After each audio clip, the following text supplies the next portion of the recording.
a little batch going up between a few old boys and stuff, but we just had to put the rod out because my maggot line's really shallow and I haven't really got another line. Everywhere around me is about 3 feet deep, which is like really shallow, and right on the edge just goes well to like 18 inches I think. So I'll just whack this out there. There we go. Just whack this out there on a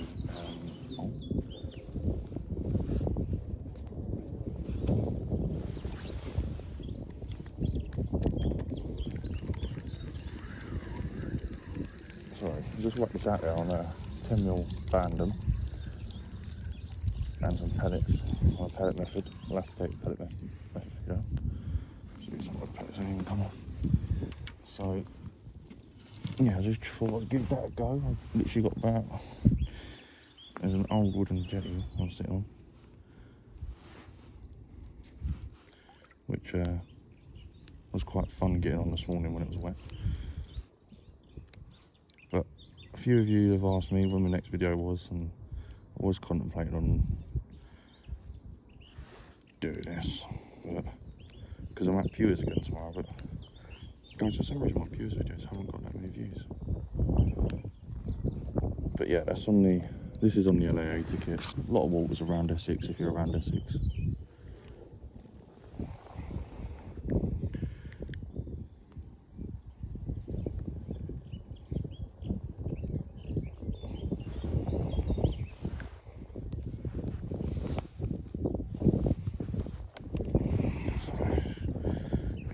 Three presses, everything's in there probably.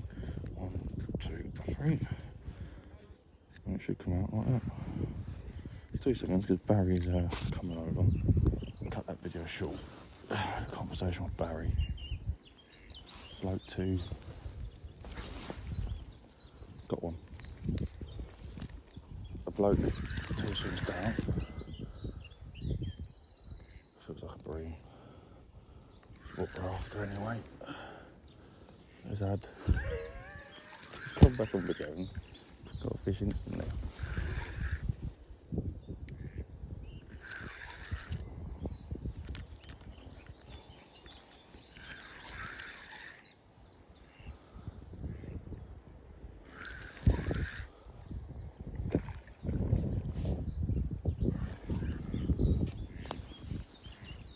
Got a fish instantly. There's a bream on 2mm pellets and a 6mm, 10mm bandom. Nice little bream. I missed a net.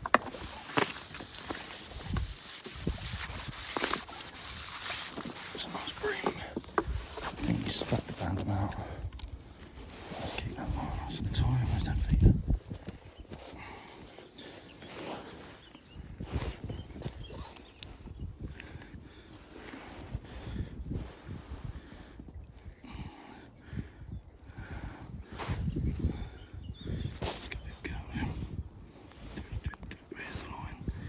There's the feeder. Barbara Six earphones. Come on, nearly able. Barbara Six. I need to have that bandom back and all.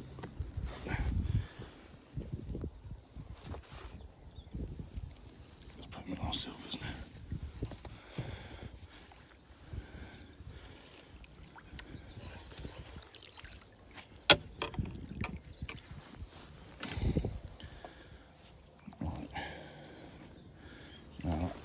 No, they're there.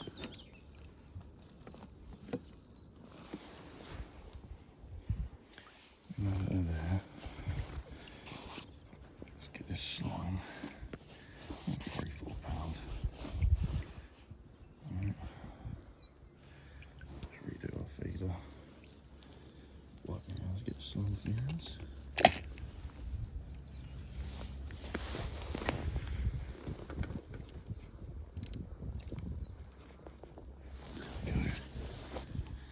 Straight down, straight out. Just cheek up. Let's get this landing sorted out of my way. Rest on that post, that's so I can dry off. That didn't take long, guys. 5-10 minutes. As I said, I'm 10 mil sinking Bandom. 10 mil barrel sinkers. I think they're about £4, £5 from Angling Directs. I do prefer to get my pellets and stuff from Angling Directs, make sure that's intact. Elasticated feeder. You know, it was the first fish I've ever caught an elasticated feeder, and actually it was actually pretty decent. So we're going to do that again, because what I've been doing is I've been putting my pellets in with mould. I think just well, pushing the hook weight to the bottom, and actually pushing the pulling that line nice and tight there. Fold that over, giving it 3 presses like I said in the video. Push that knot in there, and give it 3 presses. Sorry, I didn't even see that. Give it 3 presses, 2, 3, and then push that out there, and that's how that sits. They then pick at all these micros. That's not a bogey, I promise, it's bream slime. Yeah, bream slime. And then you got 10 mil Bandom orange. That's actually a nice fish. About, as I said, about £3–4. Let's get it back out of there. Nice little donk. And because we're fishing a good, I could have done. Oh my god, I just had a fish over the top of that line already. Oh, that's a bit of a retast, isn't it? Have I lost the whole thing? Right. A fish had actually taken that on the drop. Yeah, a fish had taken that on the drop. Look, there's no bait on it. That felt like a carp. I didn't strike into it because I didn't know if it'd actually be a fish or not. But I don't know if I've brought enough 2 mils.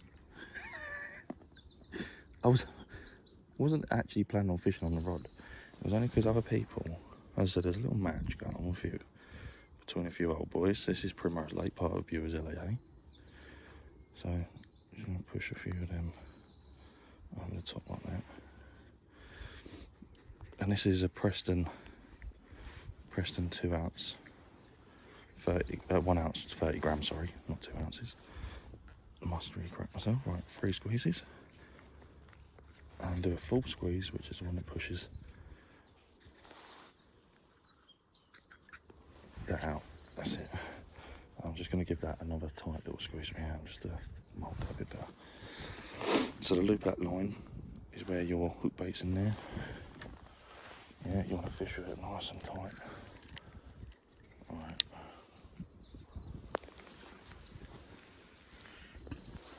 There we go. Right, let's get that line sunk nice and quickly because I don't want another fish / carp putting that line really tight. Let's put that in between the seat box, like so. Oh, that line ain't all the way sunk yet. Because I now know there's carp in my swim, I'm going to take that clutch off just a little bit, not a lot. It's a very weedy and silky place. A lot of silvers in here. I don't know if you can see that already. And the tip of them fish are already on them pellets. And I've just added a little bit of something in there on my pellets.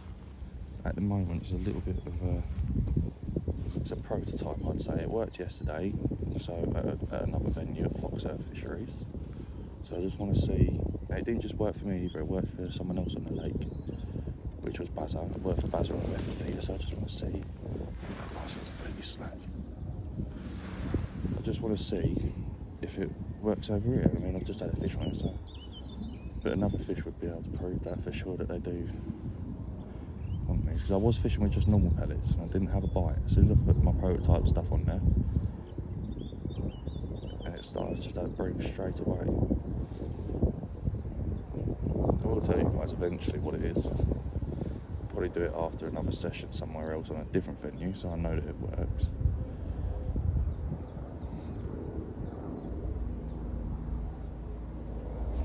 But yeah, so far it's been a really nice morning. I've had a bream. I did miss a bite on the pole in the maggot line, but I think it was only small. I don't think it was a large fish. What could happen is if there's too many,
less line out the water and obviously less line for the wind to pick up and drag. But I mean, we'll know if there's a bite or not.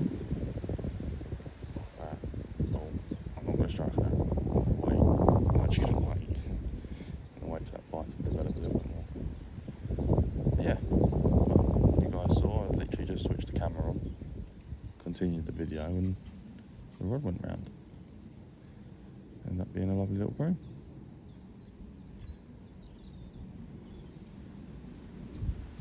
I'm hoping just to catch bream and skimmers. Maybe the odd carp, nothing massive, just like 4 or 5 pound carp. Again, I don't want nothing massive because I'm only fishing really light actually. I've got 5 pound main line on, down to 3.5 pound on clamp for size 40. Band obviously, with bait band on and band 10mm sinker. Which I've never really used them. Stayed away from them for a very long while.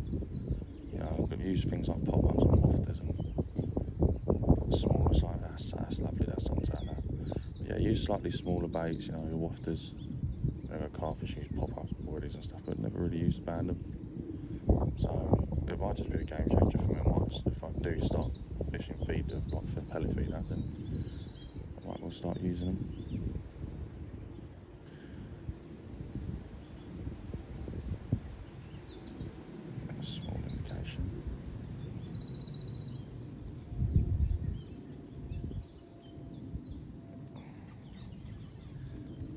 If I'm getting too many small indications like this now, what I could even do is, obviously I'm not then going to put on a bigger feeder, because it's been over like a good 3-4 minutes that I've had that fish, or 2-3 minutes since I've had that fish, and there's just been a couple of little nibbles. I might put half the amount of pellets on that I put on the feeder, just to try and get a bite a bit quicker. But what I've got to be aware of is that they're feeling confident at the moment because they're eating them. They're eating them pellets that are on that feeder, and that's kind of making them feel a little bit more confident. So I don't want to take some of them pellets off and then start looking them quicker and them feel less confident in the peg. I probably should have sat in that other peg across, but there's about 6-7 anglers on here today. Me and Barry included, probably about 8 anglers on primrose today. They do say, and they have been saying, that the carp have been over in that corner, the other pegs. So you can normally tell when your pellets are nearly gone on your feeder because the bites seem to be a bit more sharper, a bit more quicker. Like when they're pecking at the feeder, it's picking it up better.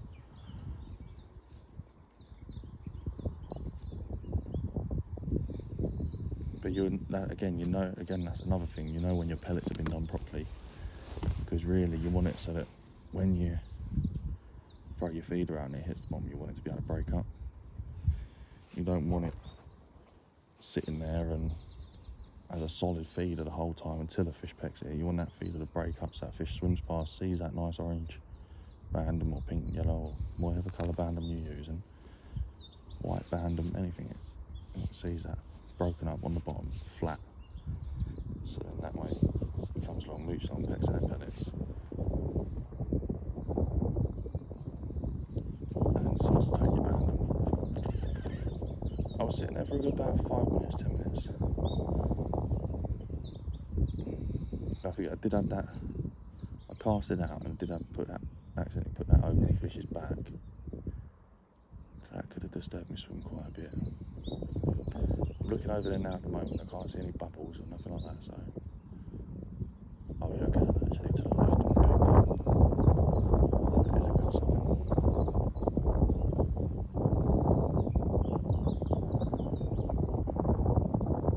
So this is how it went. Before I continued the video, this is how my rod just stopped moving. So I'm guessing them pellets are gone. Well, they finally broke up around the feeder. And I'm hoping that draws them fish in. Here we go. Another small indication. Could just be a liner where they're swimming over the top of the feeder. The tail or fins could catch onto the line above the feeder.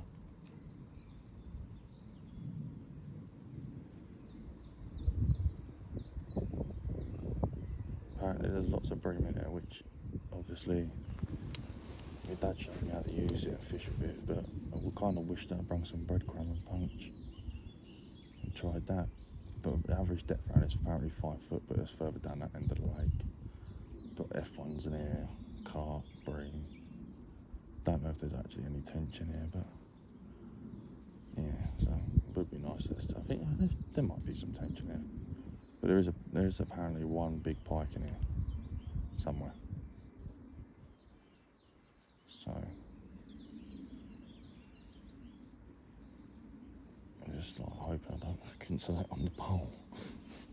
I don't know if it's double figures. No one knows what it actually weighs because no one's actually fished for it.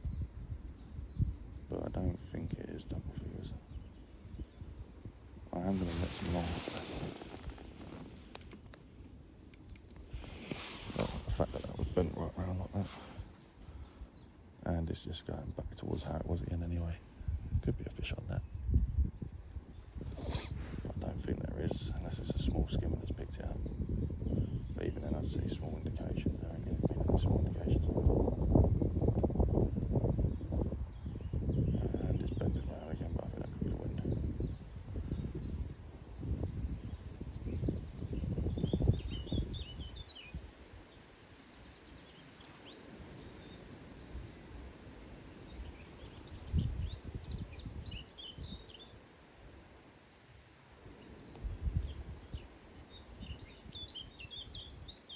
What I might just do is actually sink that rod down, settle that rod down, one more click on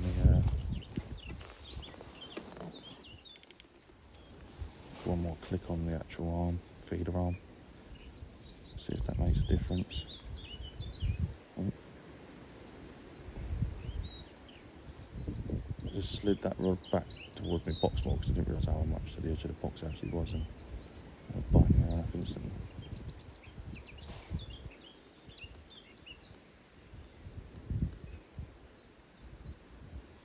I think that could well be a prem on that.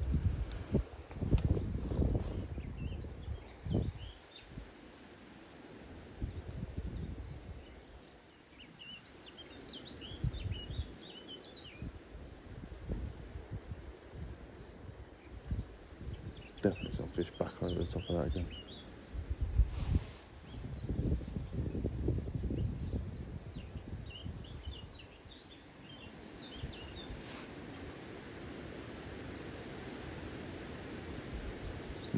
My thought is that maybe there might have been the odd carp come through the peg and spooked and bream off. And now then that carp's gone out to swim again and the bream come back in maybe, I don't know.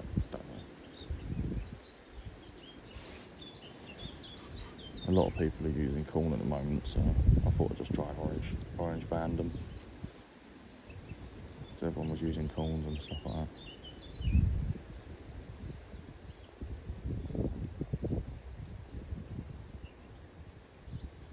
Thought I'd just try it. See if it works.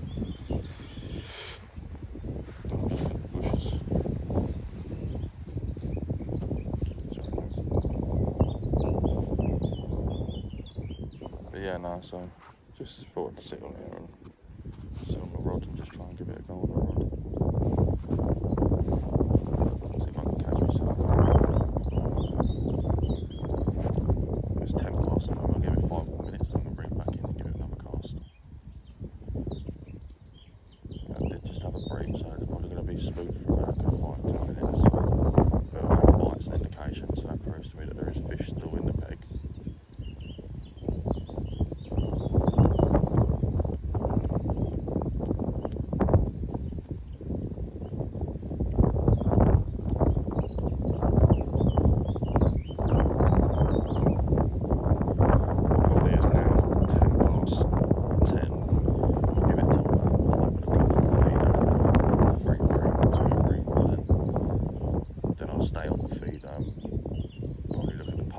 earlier on in the afternoon, but I don't have any more for the night. Bream will come. Just have these little liners, then I'll go on to the pole line. I'll just fish the pole line.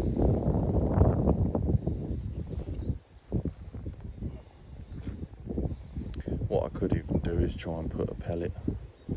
I could try a pellet next cast. Well, I've got some 8mm if they're feeling a bit finicky due to the band. But it was quite a good instant bite here and if I landed. And then again, it's not an occasion.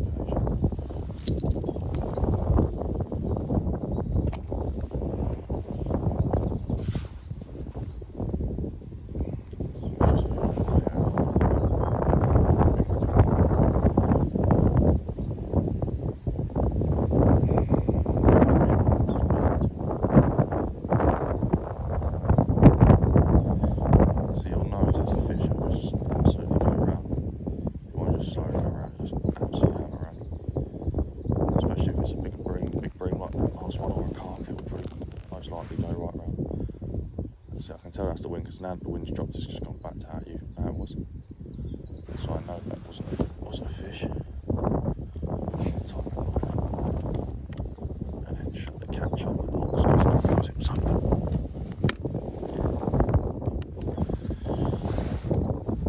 And the same with the lid. The lid was open.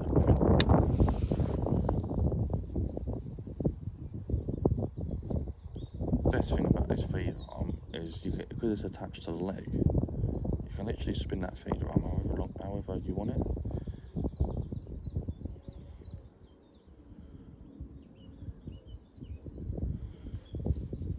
What I could do actually is close the bring this carpet close to me.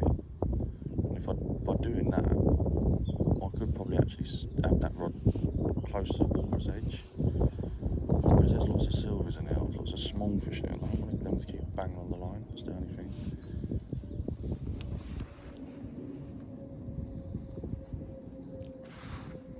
Give it about a couple of minutes and then I'll just try and bring that feeder in. Give it 2 minutes. Just like this.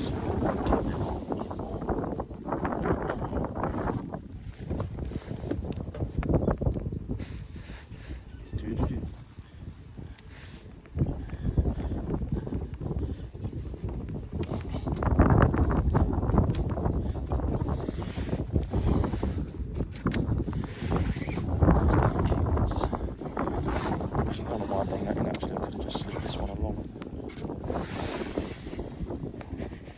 Because these are just quick catches.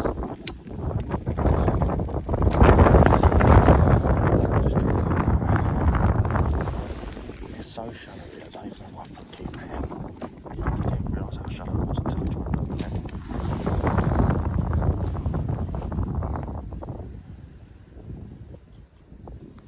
What I'm going to do is, whilst I'm just sorting myself out,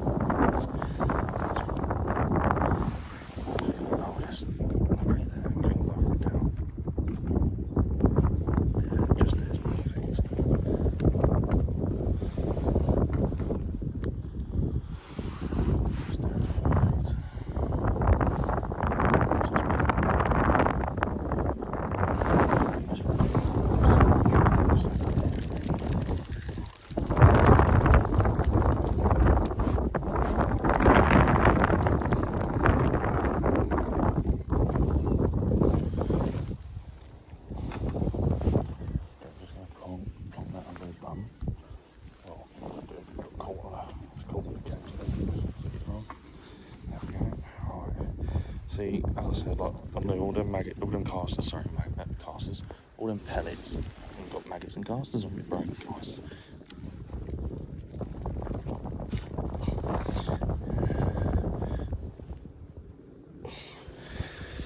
All them pellets are out. Bandam's still there. So what we're going to do is we're going to take that bandam out now. I'm just going to take that bandam out. We're going to try a different bandam. Try a nice bright yellow one. See if that makes a difference. That was an orange one. Let's try a nice fluoro as well. So, whether that makes a difference or not, I don't know. As I said, I can't really speak too much about these Bantams because I don't know too much about them. Anyone that fishes a feeder and stuff like that will probably know a bit more about them. I think they're just like a flavoured pellet, just rock solid. I know they've just brought out, Preston have just brought out the new Spikums. I believe they're called Spikums. Yeah, Spikums, yeah, because they're the Spikum version, the Bantam version. So they're called Spikum, and what they are is basically Bantam, but a Spikum. So you can now get the spikes, so instead of having to put a band on it, like so, try to put in the right amount, don't want to put in too much. So instead of having to put in, I'd say, I don't know, a band round the Bantam, you can now use the spikes to put the spike on them, because I think, I don't know what's actually better, bait presentation on a Bantam or a Spikum. 3 good presses, one press out onto my palm. There we go. It's pretty loose. You can see the pellets are. You can see the pellets are pretty loose right now. So I'm just going to give it another good tight squeeze. Yeah, nice tight squeeze like that. There we go. Oh, let's let some more line off that. That's it. There we go. That's better.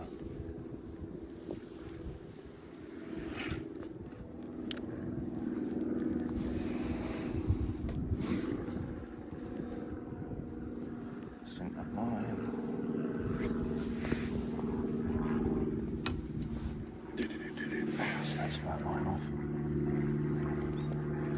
What I'm going to do is I'm going to have a bit of a morning drink for a second, just whilst that sits there and settles. I've had my drinks. I haven't even opened up my drink yet, guys. I haven't even opened up my drink. I've done about 2 pints of ground bait because I didn't know what would be better, the pole line today or the feeder line if I was to fish the feeder. And, well, turns out it's the feeder line. It's produced more fish and slightly better for salmon fish from what I've had already today. You know, not from anything else, but I'll show you my side tray in a minute.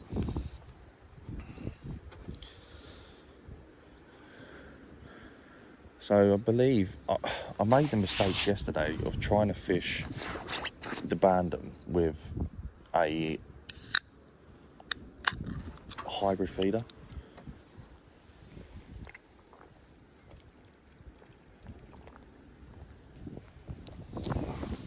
Now, it wasn't a mistake because I tried to fish the Bantam with it.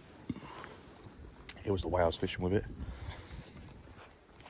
But we did fish with, we then changed to a normal elasticate feeder. And we did have quite a few bites and indications on it, so yeah.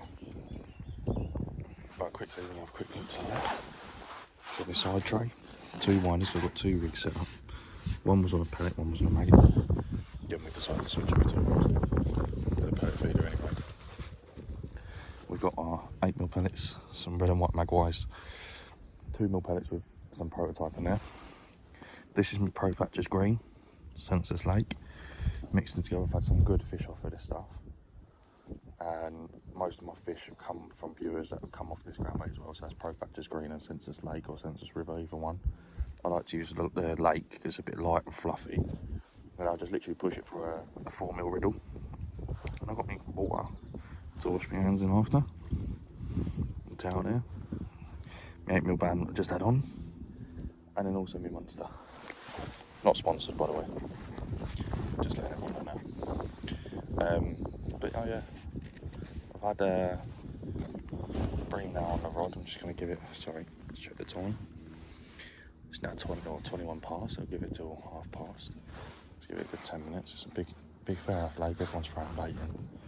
So, we'll give it 10 minutes. Oh, sorry guys. I'll give it 10 minutes and, yeah. see what else the lake throws at us. I've just fed the maggot line. I fed the pellet line earlier on. I don't want to keep feeding the pellet line too much. Although it is just going to be a few balls of brown bait, that's it.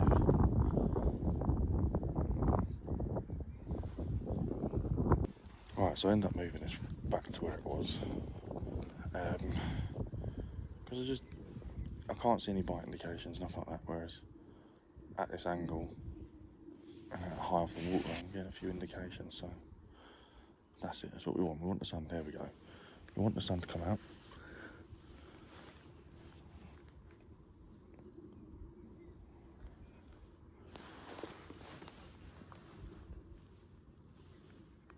There's someone else on the pole, but I don't know if they're catching any fish.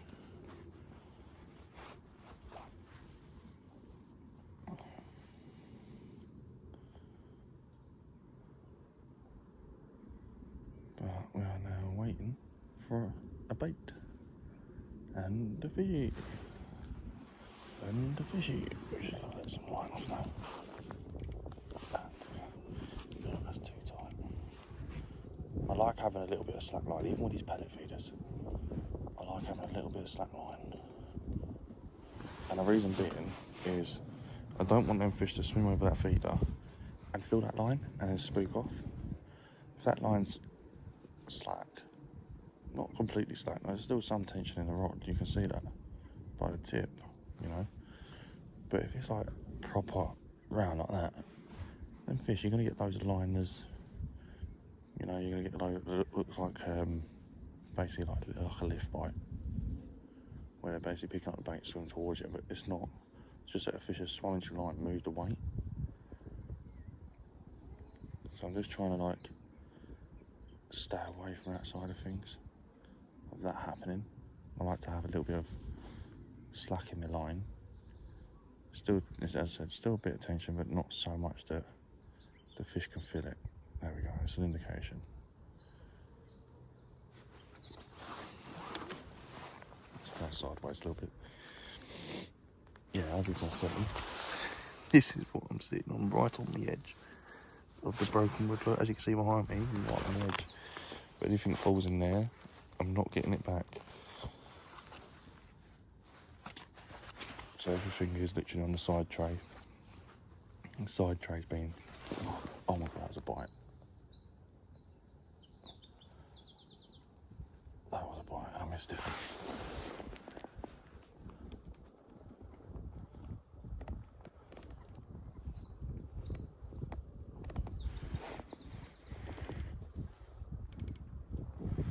And that's what I'm saying, I don't want to. That fish may well have felt the tension. We got a carp, I think, guys. No, it's another big Bream.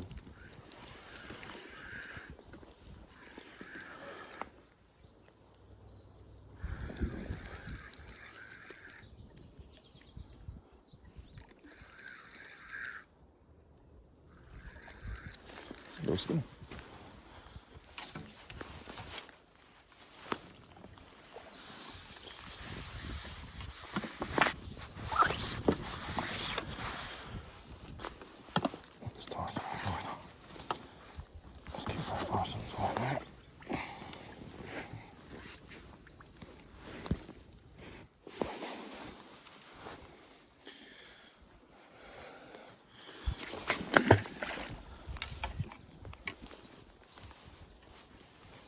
Oh no, guys. It come out of it, got the hook out of it. Oh, band is broken. Got the hook out of it, and then it literally flopped out my hands, went over my nets. How lucky is that Bream? Right, so we've just come off of the pole. We've had a Bream on the maggot line, and they've not had the indication since. It's now 12:30. So it's been a good hour. Good hour or so, and we've had no indication on the pole after that Bream. So I've just gone back onto the feeder run and pellet and abandoned just to see if there's any indications of fish there on that feeder. at around about, I think it's around about 17, 18 metres in fishing.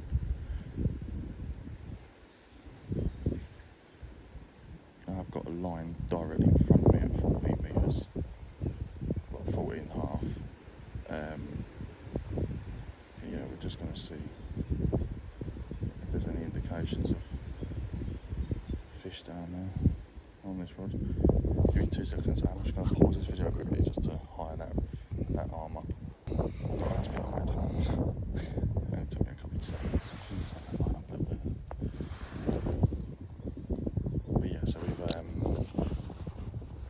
got to the bottom of the tub now. Not many micros left, I've got some more. But I got to the bottom of the tub and for some reason I've drained all the water, but they still feel a bit wet. So they're not actually gripping the feed when I'm putting them in the mould. So I'm going to give it a really, really strong squeeze. But that's okay, because it means I'll be able to see a few more indications to see if they're actually in the peg.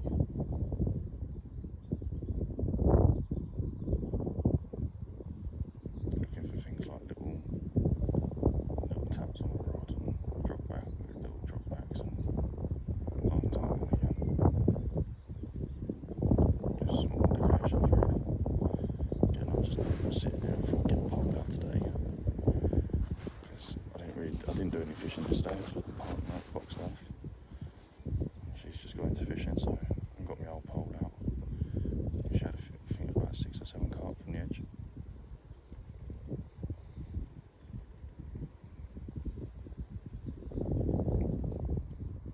But we just thought we'd get the pole out, see if we can get any silvers and stuff like that. There we go, tap on the rod, that's a nice sign. But yeah, so I've had a bream out on the pole.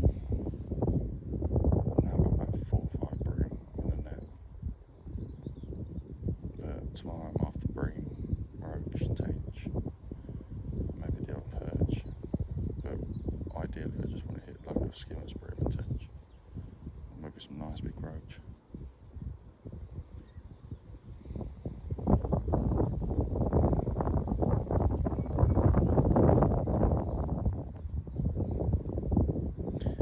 As I found yesterday that they were, I found that viewers, they feed on that Pro screen.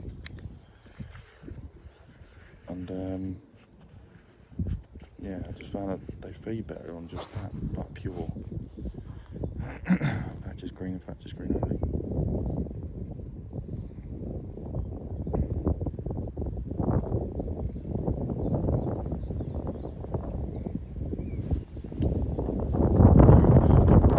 Really windy. I don't know if you can hear me. Yeah, so let's see what I'm fishing on the rod.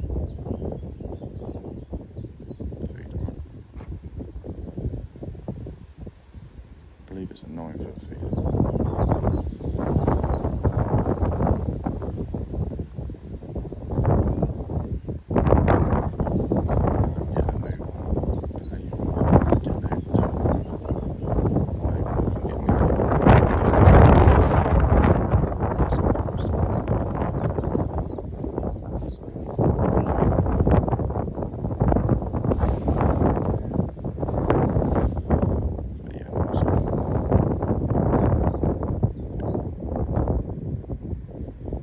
Literally about 10 minutes after I ended the previous video. Okay, sure. There was a gentleman with a dog, and yeah, just jumped in and tried grabbing the keep net. The one that you can see down here, it's literally like the day meanwhile. I put this up again, well, I put it in just in case I catch a carp, like a 3-4 pound carp, or hit a load of them, and build, and I can build a weight with them, but I should have put it out in front of me like I did with the other net, but I haven't. I think that could have been my biggest mistake, but I reckon if that net weren't there, that dog would have gone right out into the lake. Okay, that's an indication now. A few indications. It's a nice sign.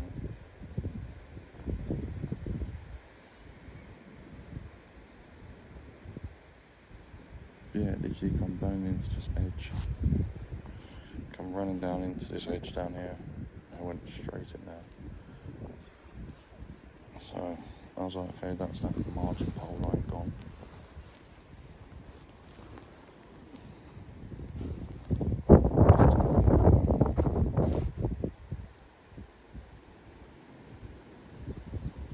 Getting quite a few liners.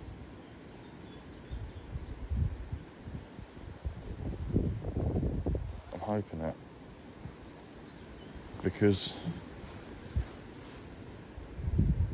them pellets are really wet and really tight around that feeder, that they generally just break off in the water.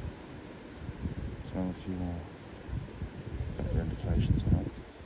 So I'm hoping that they're hitting that feeder harder just to get the pellets on.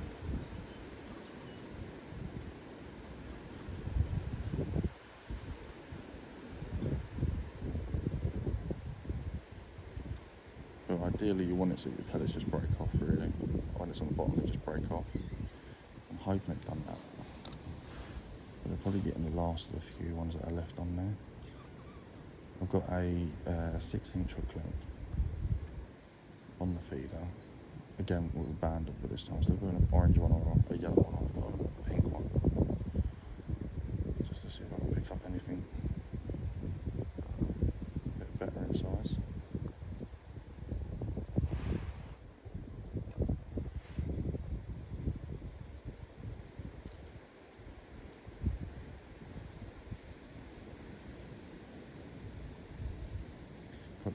Another 2 anglers now down in the lake, so that's 10 of us now. I think there's only about 13, 14 swims.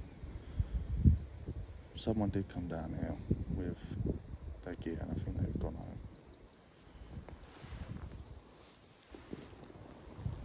I will have to stand up at some point, it's my next stop to sitting down on this box.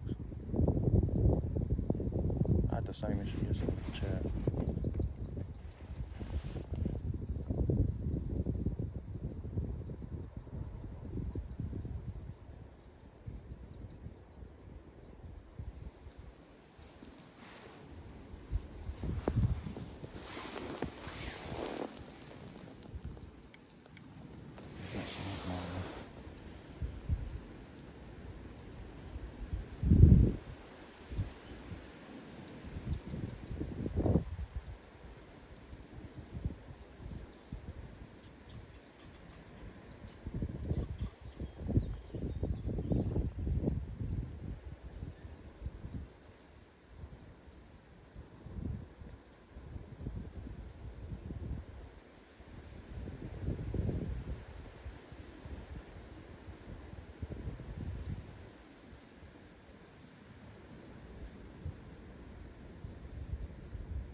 I'm hoping there's more than one fish in there, because them pellets will feed them very much.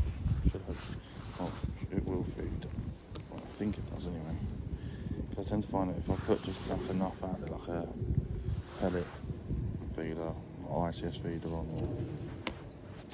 or some sort of pellet feeder on, with 2 mils, I feel like that just fills them up sometimes.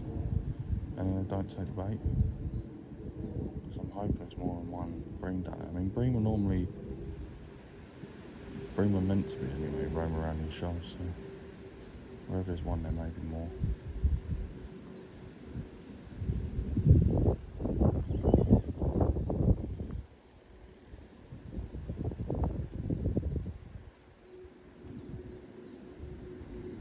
Did have an absolute ferocious take earlier, but didn't hit him like struck it, but just didn't produce anything. There was nothing really, like there was no fish on the end of on the hook. I didn't take the hook bait, but the rod absolutely slammed around.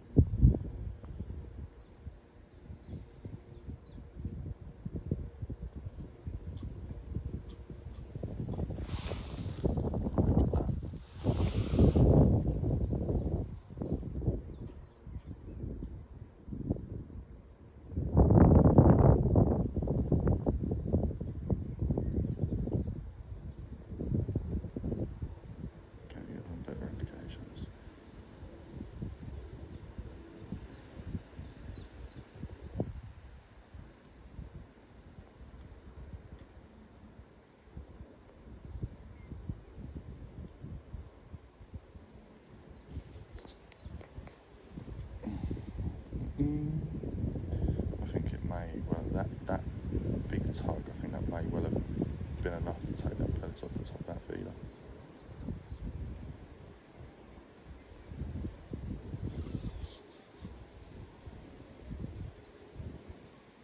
The gentleman over back there sitting on the pole, he's happy just to catch roach and rudd. By the looks of it. He's had one bream. They've been there for about an hour and a half. He said to his mate, yeah, they're on call.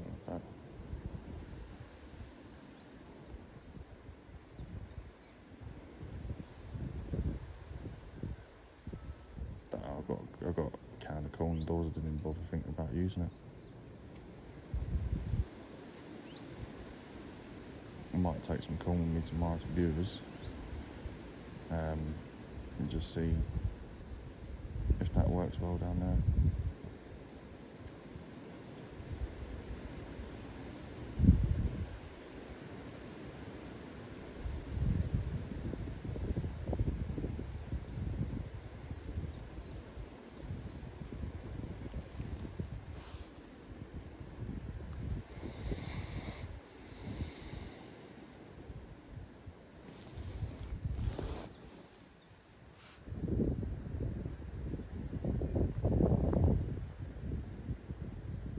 I need to get this phone battery changed because it dies so quick. But when I go to settings, go battery off, it says it's fine.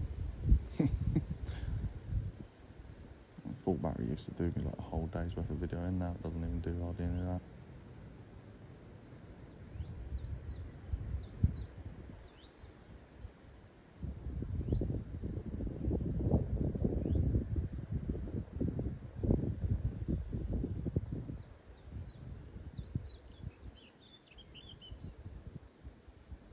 Barry come around earlier, sorry, and didn't have, he said he hasn't caught anything yet.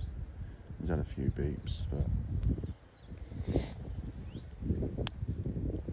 I did say to Bow to get his quiver tip out. I said I think it could well be Bream, they're just picking it up and spitting it out. He said I told him to put 18-pound line on his Preston reel. I would never have done that. So I kept telling him don't put nothing more, and had an 8-pound or 10-pound. It's a very similar reel to what I've got now. At the moment I'm just using a Drennan Red Range. 5-pound line on. There's no way I would have put 18-pound on that line, on that reel. So I generally don't know what he was doing putting 18-pound on the Preston reel.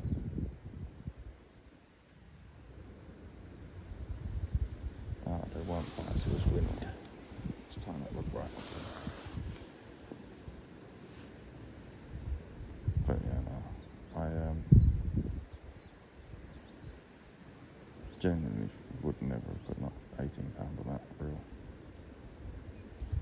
If that's the case, I would have told him to put 18-pound on it from the start instead of 8-pound.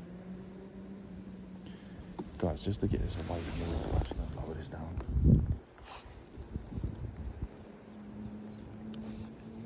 Might lower it right down to the water's edge.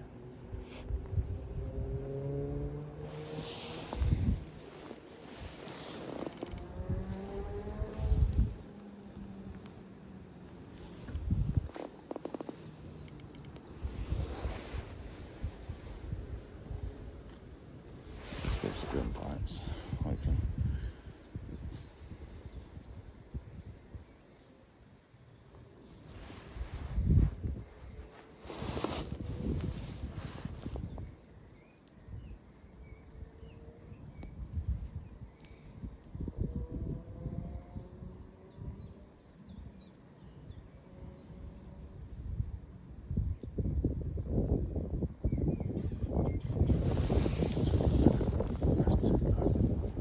Shame because you can't do it like up a click, because that's midway there. Literally just off the water's edge there, which is why I'm thinking maybe a 10-foot or 11-foot Superior would be ideal. It's a nice light rod with a good bit of backbone in the rod to put that. Putting them slightly larger fish away from features like the reeds and stuff like that. But I need to get one that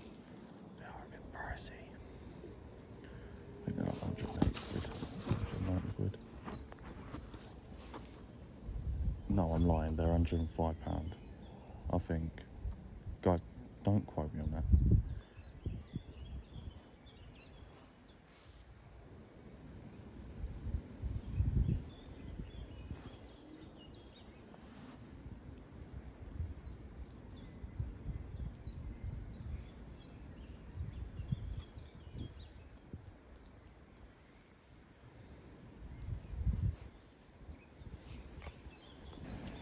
So, quick update.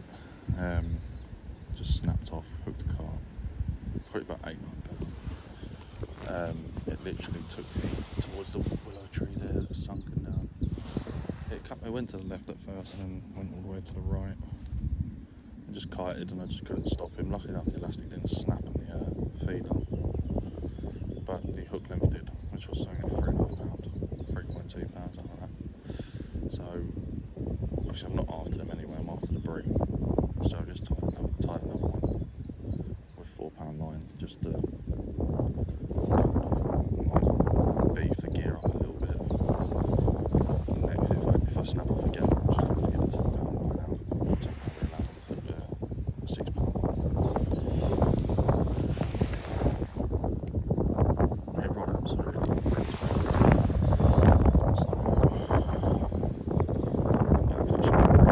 I'm thinking maybe one of the swims gone down quiet.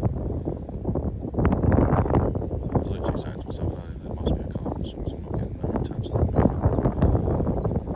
Sunlight, it just rips around. Literally shot me off the thing. I haven't got any micros left at that, so I'm going to have to get some box soon. I've gone through nearly about a pint of 2 mils.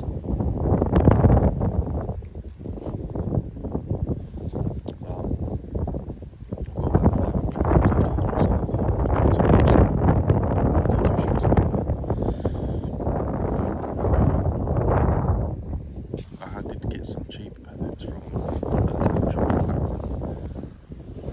Clacton on Sea for £3.50 for a kilo, which weren't too bad.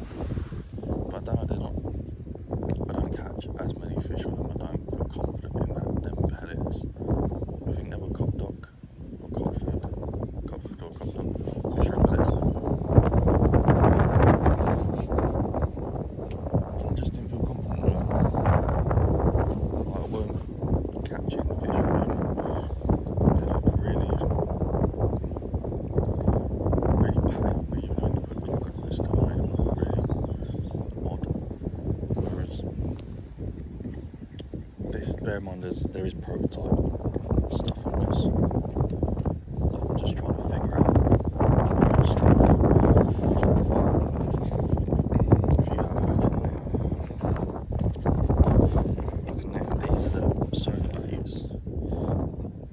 And they just even fabric on this one, absolutely lovely. And I've put my prototype in there with them, which they've been soaked in, which is rather stiff.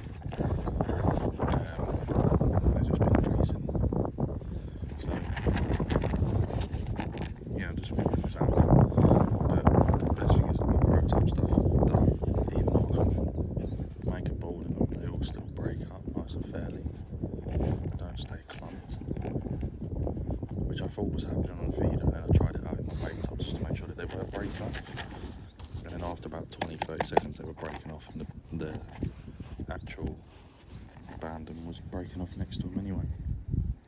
So I know that them pellets are actually breaking up. It doesn't matter how hard I squeeze that mould, them pellets are breaking up around the bandum, which is absolutely amazing. They're very, I will be honest, them 2 mil pellets, sonar baits, straight out the bag, very fish mealy, and you can smell it.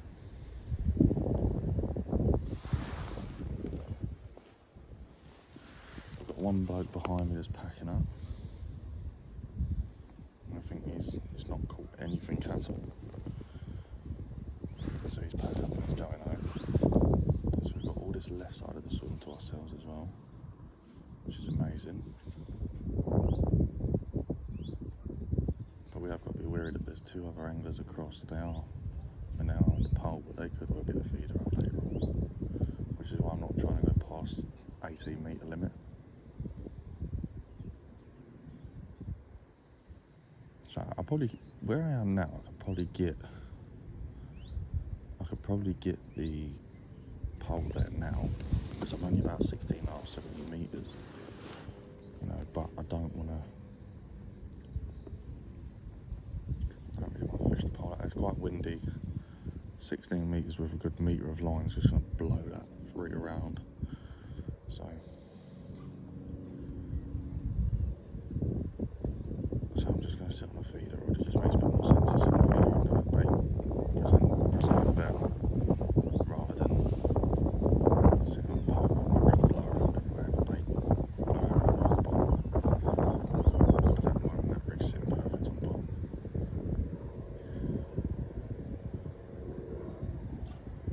Just had another carp swirl right above where my rod is. Hopefully I don't like it on a bream.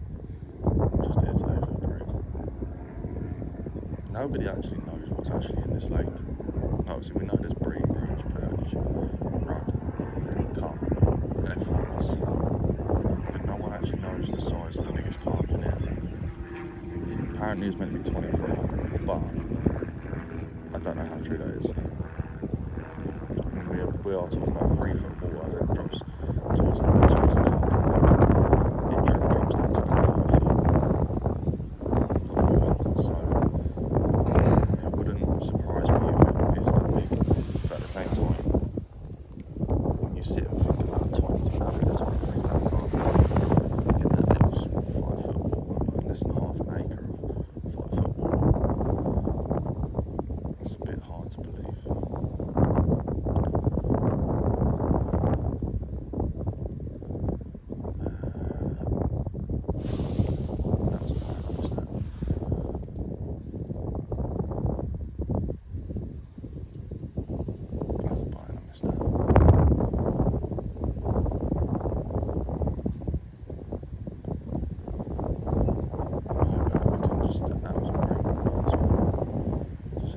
Taps and that was it. Like a few quick bends around. There we go. They're there. They're back there again. I don't know if you can see the tip.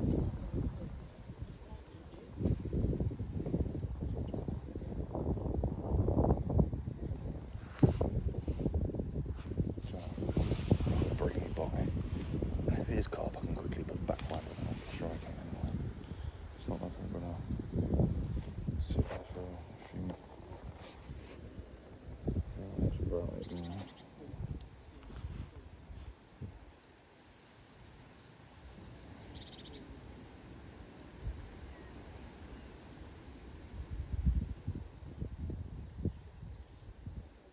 I've got a pink bandom on.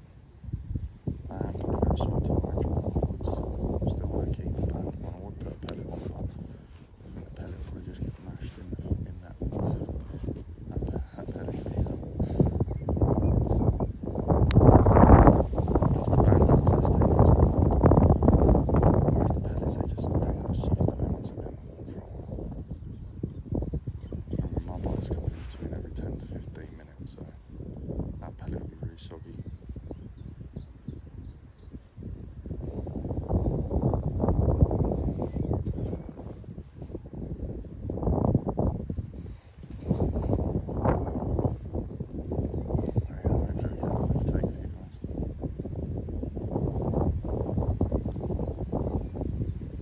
As I said, I've had a few little indications. Knowing my luck, now that I've took the clutch off, it'll be a carp. But it would be nice to keep catching bream all day. I really do enjoy them.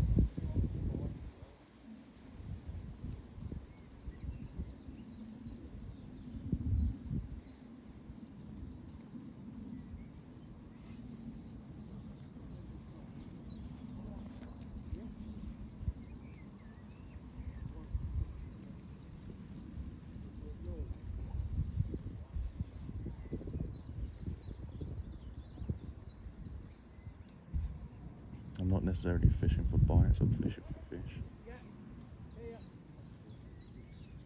So I'm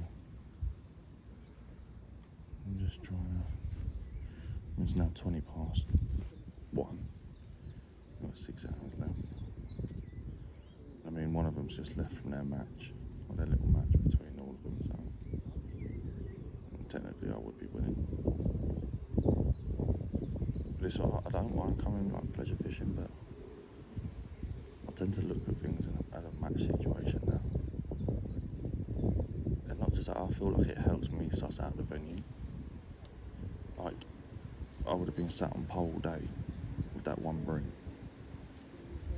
I would not have caught 4 other bream, 5 other bream, and lost a carp. It wasn't because I thought of getting a feeder with that.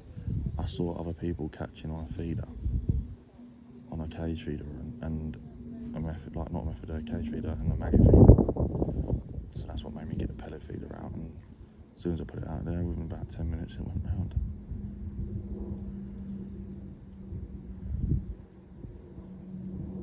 Just open and that rod goes round now. I feel like there is another carp in my peg because it's just, I had some really nice bites and all of a sudden it just goes dead quiet.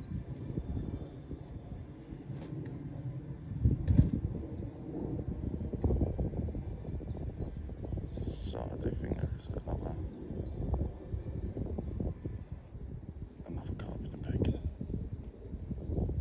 It's not very, I'd say it's like all clay. I wouldn't say it's very silky, I'd say it's just clay, if that's a word. I don't think that is a word, but yeah, it's very clay.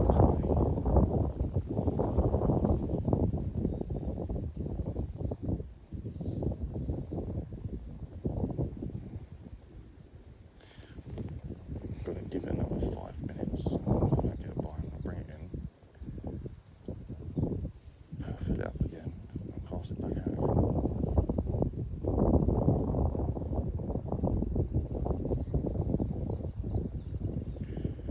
And this time I might go a bit further out.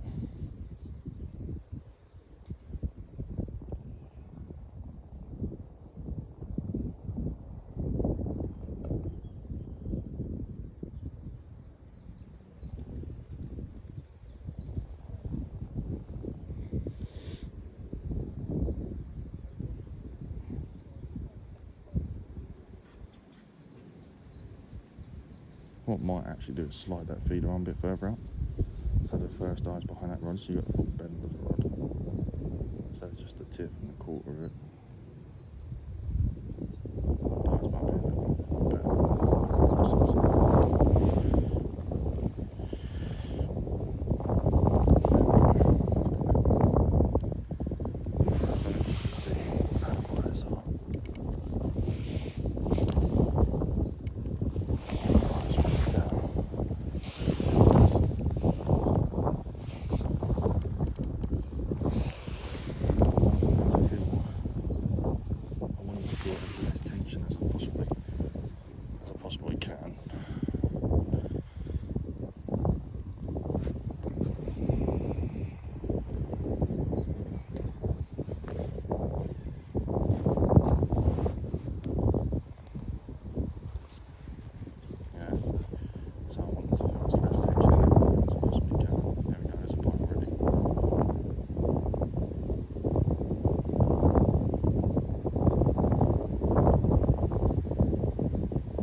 I think there is a car in my bag.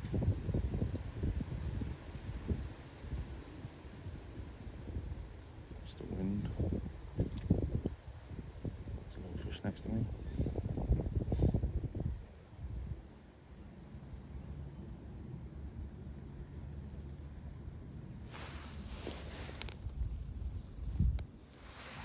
Try and keep that line tight and then hopefully we won't catch on with it, so it was quick.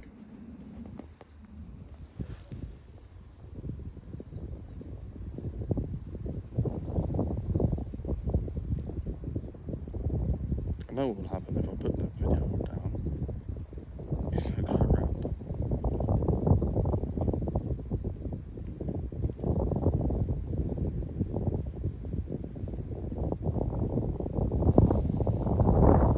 And that is exactly what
what it is I put too much water in them this morning. I was rushing to get set up.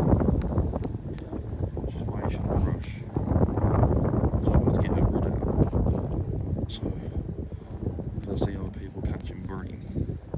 So I thought, well, whilst they're feeding, which they must be because other people are catching them, I thought I'll get I'd get a rod out. So I've gone to go do that. And in the meanwhile, I've also put too much water in my pelots. Let's put about half of that. Yeah, half of that for now. Put the feeder over the top. Like so. Squeeze that. 1, 2, 3. Should drop out more. Nearly. It nearly works. Scratch it. Top there. That should protect that band. There we go. Should protect that band a bit better. Just squeeze them pellets around that band. There we go, guys. Right, we're actually going to go further out because where I caught them bream and the two lads showed up. I didn't want to get too close into this one. We're going to go a bit further out. Straight out in front of us, hopefully. Ouch. Well, would have gone a bit further out, but if my hand didn't catch on to me, line. This is a job. Let me hand catch on the line. I just like to over tighten my rod when it's in water, and then just slowly, it'll either slowly come back. If not, then it's in like a could be another. So, and now just let the clutch off a little bit and get some line out. Tighten the clutch back. There's no need for me to loosen it off, to be fair, I'm sitting there watching the rod, so if it does bend around really quickly, like from a cut, the first thing I can do is strike into it and take back wind off, or even loosen the drag if I have to.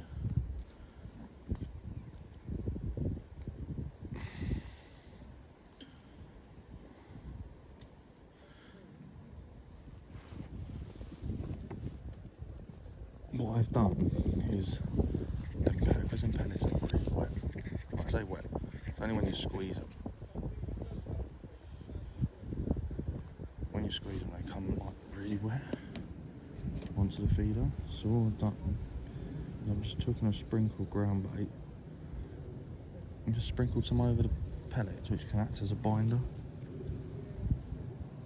just to help bind them pellets, because obviously, like a sausage, I've overwetted them, and it's really helped them bind on that.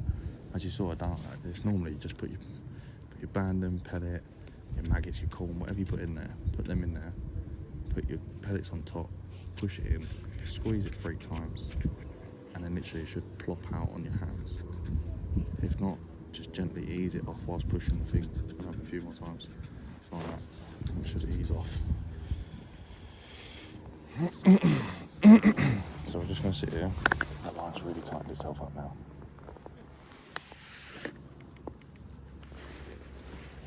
There we go. That's how I like my rod. So it's straight, but it's got a little bit of a touch to it, so I can see every little bite.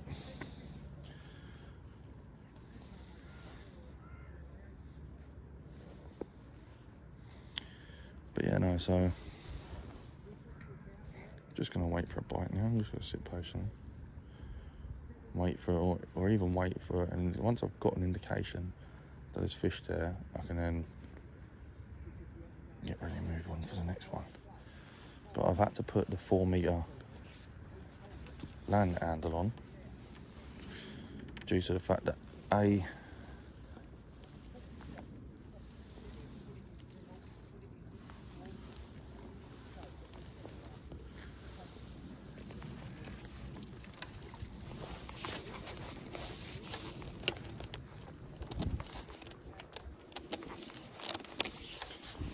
but I've had to put the 4 metre land handle on because the keep net's right up front of me, and that's, what is it, 2.5 metres long, but it's also only a foot in the edge, and it's about 1.5 metres, 2 metres. That is a foot. So basically your whole entire top kit is a foot out. So it's only about 18 inches, 12 inches, 18 inches in the edge. Like sitting away from the edge a little bit. It's only about 12, 13 inches for a top kit outwards. And then it drops down to 18 inches, and it just drops down to about 2.5, 3 foot.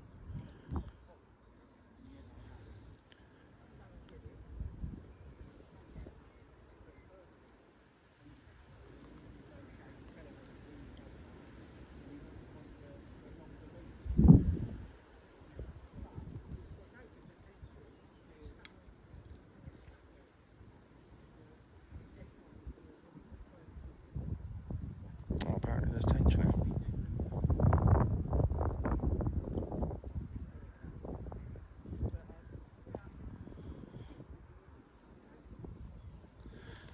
I think we're about to be the only ones on the lake. Everyone's leaving. Literally, everyone is leaving. The only 2 that are staying are the 2 that are on autopsy. Don't know if you can see the gentleman over there, and there's one there. Yeah, everyone's leaving the lake now, I think. I think it's good. It's due to rain a little bit this afternoon, I think. So I have brought the full brace, and do you know what? Even with the thermal gear on, I still feel the cold and it's on the back of my head, which makes a difference from the last couple of days. But yeah, I'm going to cut this video short, and I will get back to you at, let's say, 3 o'clock and let you know and give you an update. See you soon, or if I catch a fish, I'll quickly press record. See you soon, guys. Peace. So, hello guys, we are back. It's 3:05. The update is that we've had a roach, a little roach, literally about 2 ounces, 3 ounces. We've not had much luck on the feeder rod. I have had a few indications over the past half an hour. I'd say half an hour, about 20 minutes. But I did put it in the deeper section of the lake. Like, we've now got the entire lake to ourselves, me and Baz. So we've just cast over to the left into that deeper pool, like the deeper section of the lake. So it's about 5 foot over there, where it's only 3 foot here. So it drops about 2 foot somewhere. I'm guessing it's there. Having a few indications. I've had a couple of like liners. The wind's been picking up really, really strong, so it's been hard to actually register any what are bites and what liners, but we're trying our best. But yeah, we've had a few liners, nothing actually like spinning a rod right around, but a few little taps and stuff. I'm hoping we get a fish because I've now not had a bream or anything since I lost that carp. And yeah, loads of little silvers around. Kind of wish I didn't bring the pole now. I wish I brought the whip. Just tried hitting some of these silvers instead because these bream and carp and these tank chain playing ball today. With 5 bream, I think 4 or 5, maybe 6 bream, all between 4 to 5 pound. I literally went to go, I unhooked one. I think you could see it on the video. I unhooked it as I went to go put it over my net, put it in my keep net, it flipped over the net. Knowing my luck, it just flips over the net. So we've had that. Then we had a bream on the pole, and we've also had a roach on the pole. I am going to give it maybe like 10 minutes, and then we'll come off this and go on the pole, because I haven't really fished the pole that much today. Only a little bit.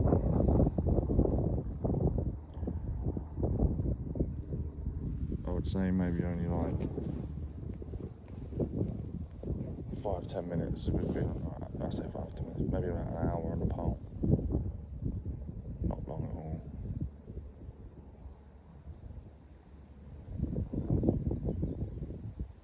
But I'm only going to give this like 5-10 minutes. I've had it out where I was catching fish, where I was catching the bream. When them 2 gentlemen left, I was casting back out there. Nothing. I can see like it looks like an F1 basket on top of the surface.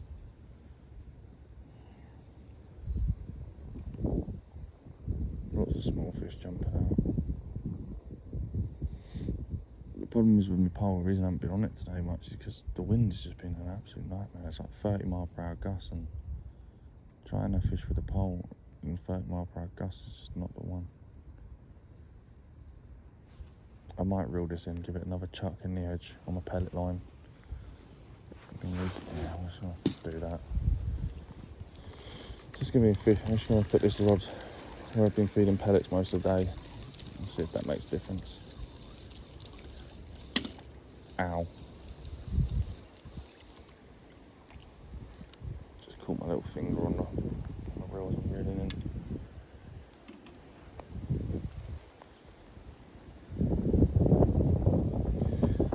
But yeah, I haven't had much luck. I lost a carp, and then since losing that carp, I just haven't had many fish, to be honest with you.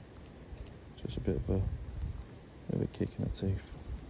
And I've just changed the way I've been feeding as well, because all day I've been putting the pellet in the bottom first.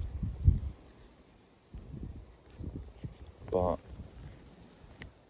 that hasn't been working for me recently, since everyone's gone. So, I'm just trying this now.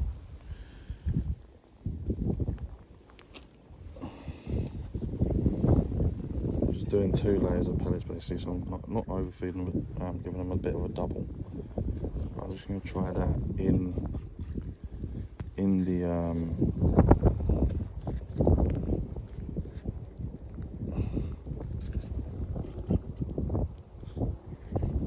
in there, so it sits just like that.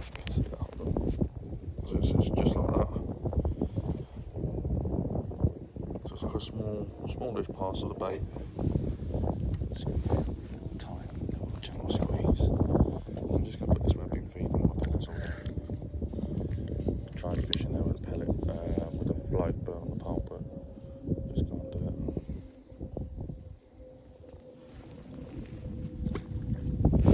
Right there.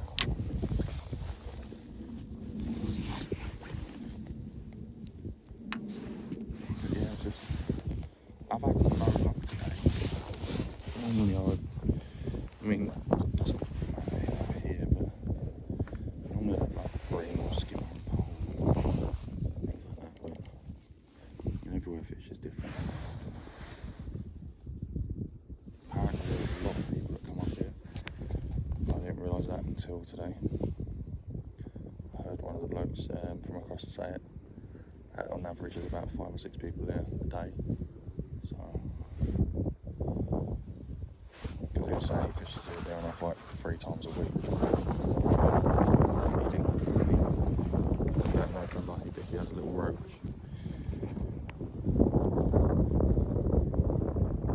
That was all he had, apparently.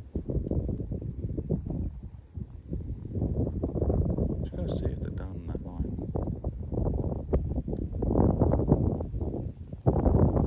See if there's any small bream, 2-3 pound bream hanging around. Or is there generally isn't nothing in my big ones.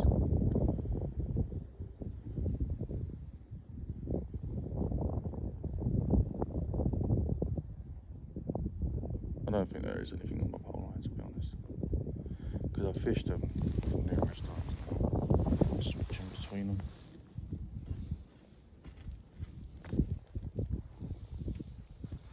No, man, it's nice and dry, putting it there. I am, however, going to feed the line out of the break.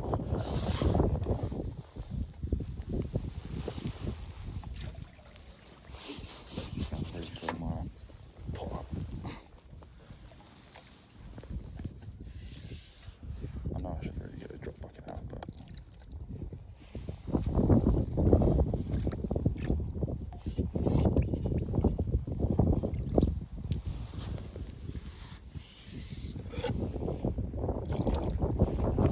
wash my hands to catch a bream, because I'm determined I'm going to catch one. I'm telling you guys, I'm going to catch one.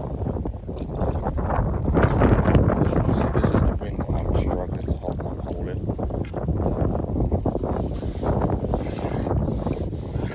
I'm struggling to get my rig to settle nice and straight. That's enough. Blue so hard, that's me. Tita.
One thing a lot of people have been catching on this today, and I regret not bringing it because I've actually got some indoors, is corn. Didn't even think twice about using it, so that could be my main problem. Is that I should have brought some corn probably.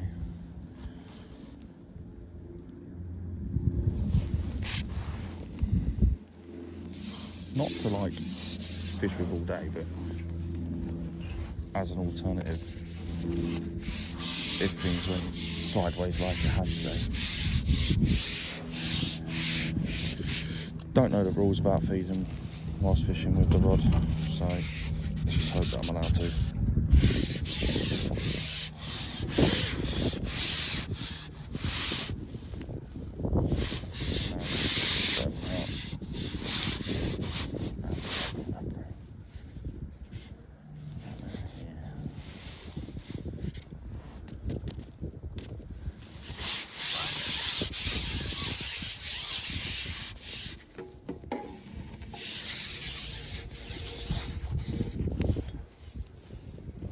Lovely just bank behind me, so I'll leave my section set up basically.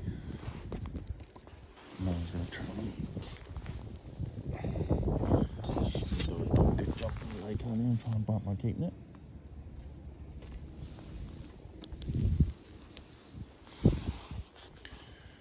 Alright, I'll get back to you guys in a minute. So,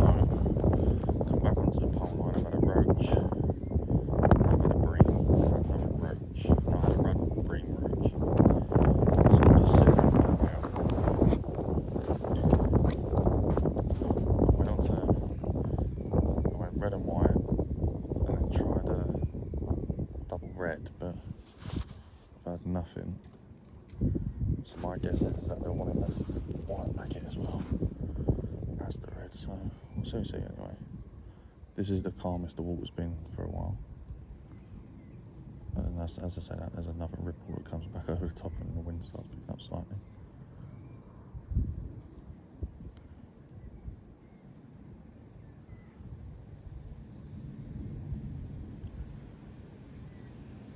But yeah, so I'm just fishing there.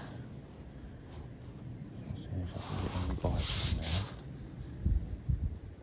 So that pole float still, I'm holding the pole still and also trying to see the bite at the same time.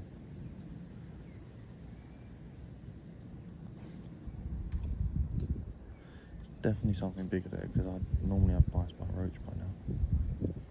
The past few times I've been putting rig in.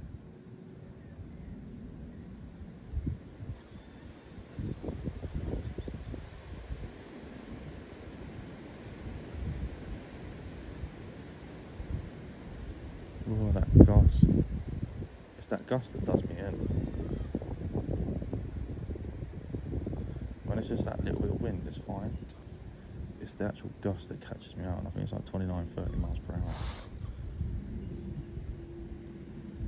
It did sound like the thing that it was maybe 29 miles an hour, it feels like 30.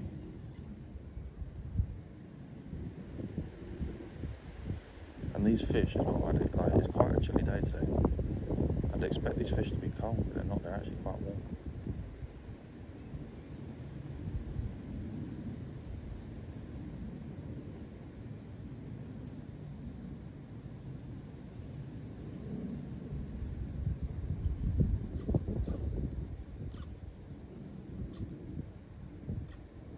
Just want to try and catch a bream on the pole for the camera.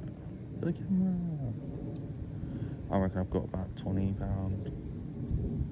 easy in my left net, which is just bream.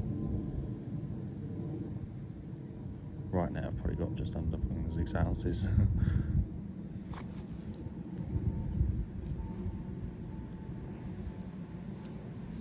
And I thought it was 3 foot deep there. It's not. It really isn't. I don't know how. I must have been sitting on like a dock lily pad or something like that, or something under the water, because when I just plumbed up, I thought I'd plumb up in the pole again. And as I did that, it was literally only about 26 inches deep. Now, I'm no scientist, and it has not been hot today, so there's no way this lake should be losing a foot of water. But when I swear, when I plumbed up this morning, it was 36 inches. So either I was sitting on something, or I wasn't plumbing up correctly, and it's one of the two.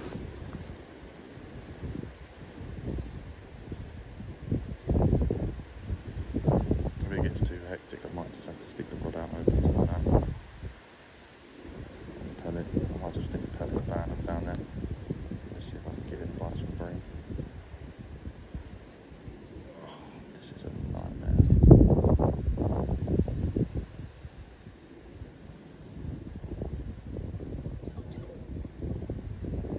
I can't even see the flow properly. It's that windy, the water's choppy. I generally cannot even see the flow properly. I've just got to wait for a positive bite, I guess, because otherwise I'm not going to see that float go under.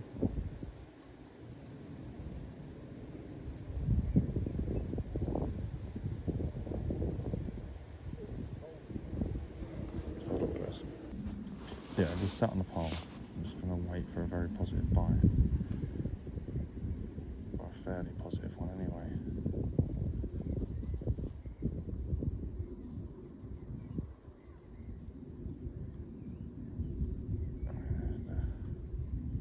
I know there's fish there, and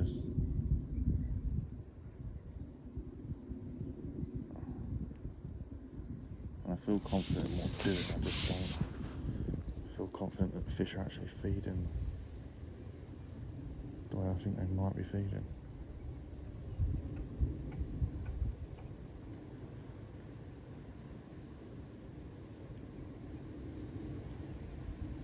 I mean, it literally has gone the same way it went earlier on this morning. I had a roach and I caught a bream on the pole, but that was more to my left, and then I caught another roach, and then that was it for the rest of the day. And I've just gone and looked at roach and a bream. I've had a roach again. But apparently the old boys were saying to Bow that they had roach, bream, like a load of bream, and then all of a sudden they said it was as if like a big pike or something had moved in because it just disappeared.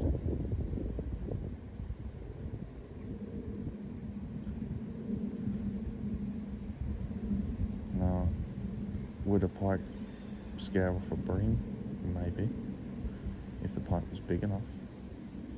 But to eat, for a pike to be able to grab hold of a 4 or 5 pound thing, it's got to be a good 6-7 pound pike, at least. About a 3 pound pike would go after a bream.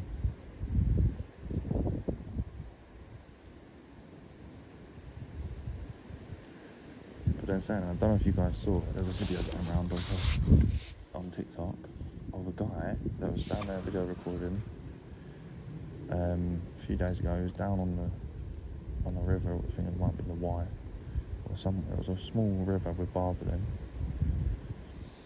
and this pike was just literally swimming along with this like good 6-7 pound barbel sticking out his mouth.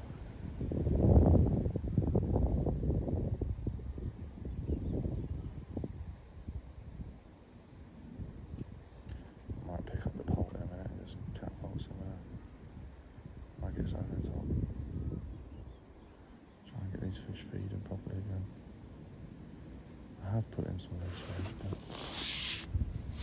maybe 20-30 minutes ago.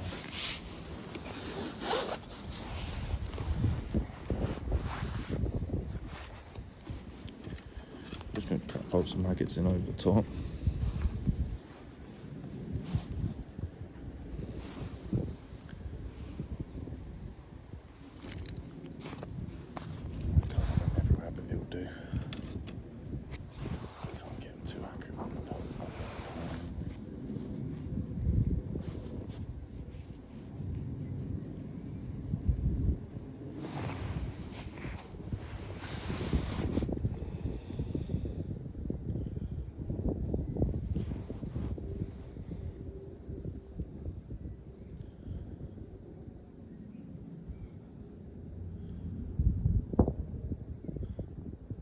This fish there is just getting them confident enough to feed, even if it is just roach and rudd and bream and tench and carp and crucians and fawns and gudgeon and every other species. Oh, that was a little bit. I had a ding then. I had a drive-by, I think.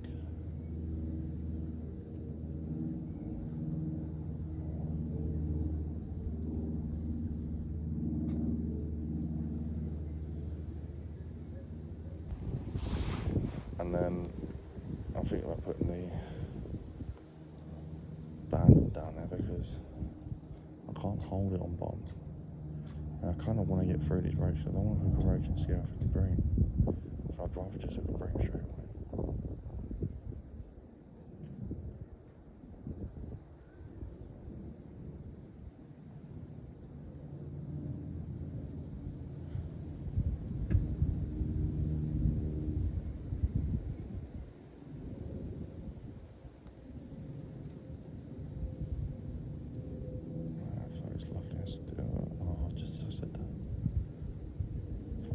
Still now. Can hold it there, and the sun's coming out as well. It's lovely. Still want that. I want that ripple to stay though, because I wanted to cover up the shadow of the pole.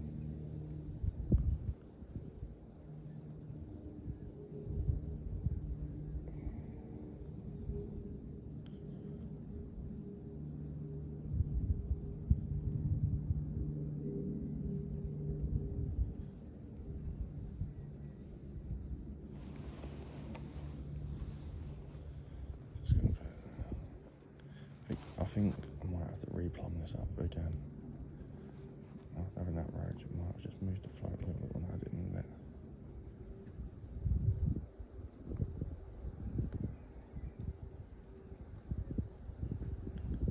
If I catch a bream now on the next fish, then I won't change it. I won't bother plumbing up, but if I catch a roach again,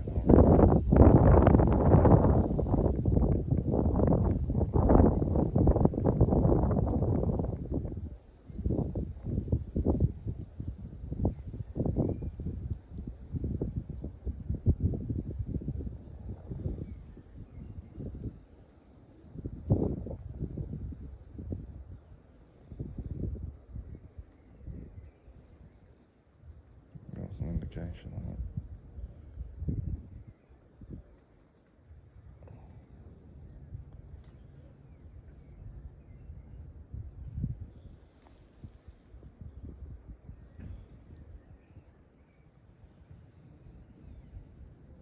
Definitely an indication.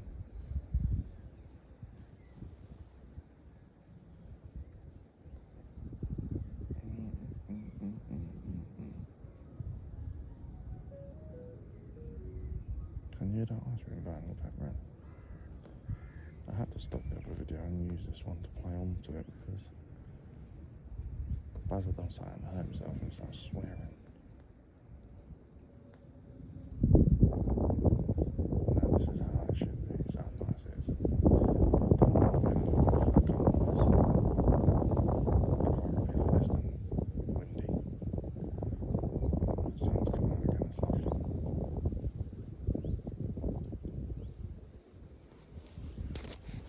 Sorry guys.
Rachel might keep it and come upwards.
No, I can't seem to be able to hold that rig still.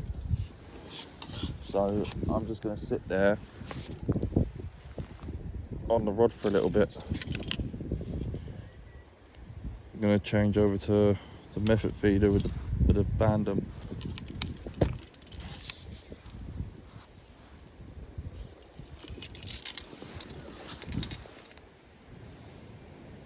There's definitely Bream there, isn't there?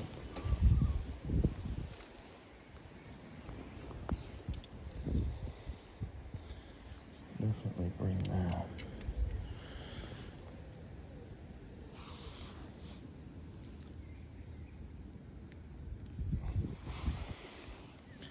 Let's try bandum. What should we go for, guys? Should we go for orange?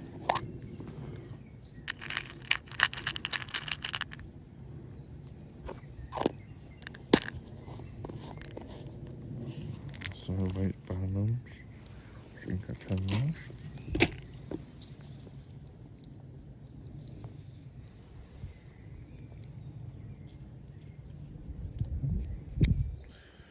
So the best thing about these bandums is they've actually got like a little ridge in the middle, which is where your well, as it says in the name, your bands go. You could probably, I don't know actually if you could drill and put them on a hair rig.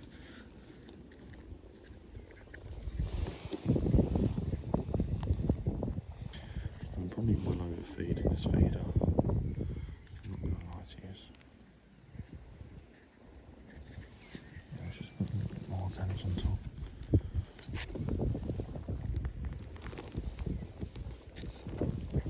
Just so I might ain't going to damage that band. Because it's what I find has been happening to my barriers. You get damage from the press of the feeder and the mould.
Sorry about that.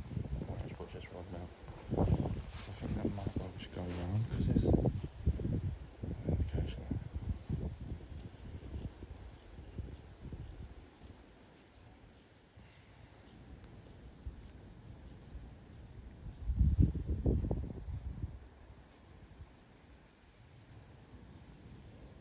Because we've had bites on the baggy.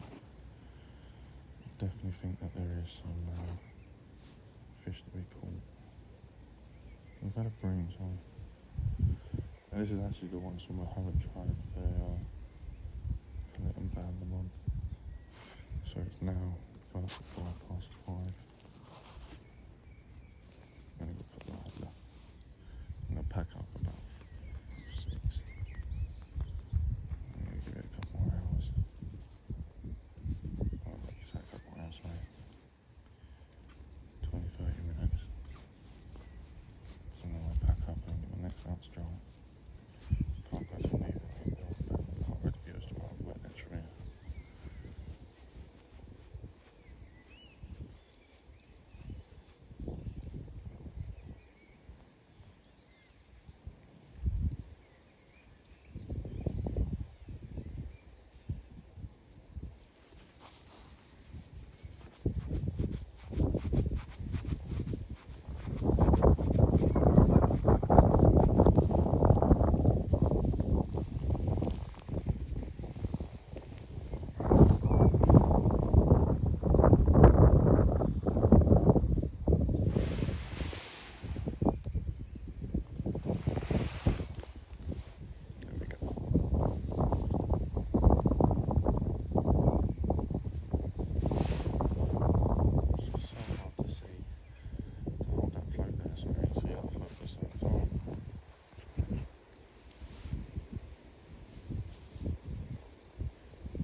corn because I didn't bring any. Because I'm sausage. What do you think about sausage? Makes me really fancy fish and chips.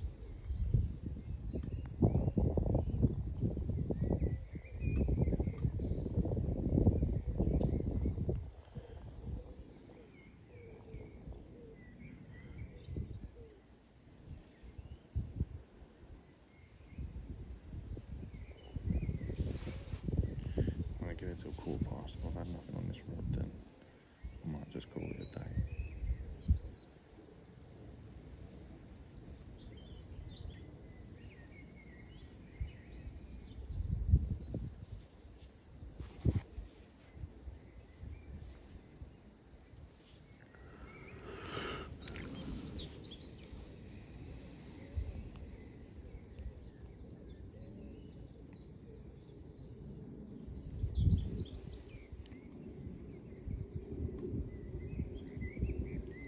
I'll get back to you and let you know what I catch. I'll record a video, start recording the video soon, so tomorrow. See you soon. Right, so I had a bream about 20 minutes ago. And holding this rig out there has just become an even more annoying pain in the bottom because of this wind. And it's not just a normal wind, it's a side wind as well. I'm just trying to catch 2 more fish and I'll be done. I was meant to pack up at 5, but it's now 1/4 past. I'm just going to tip the roach out of the net and just take a photo of the bream and show you, because there's quite a few bream in my net, to be fair to you.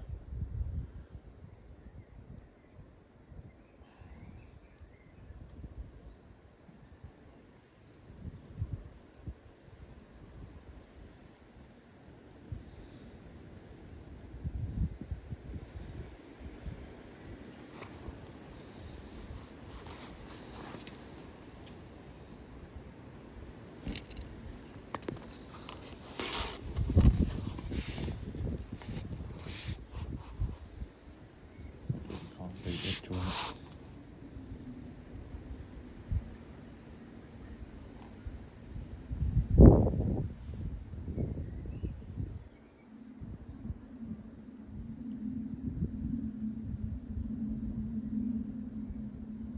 No, we either need that sun to come out and stay out,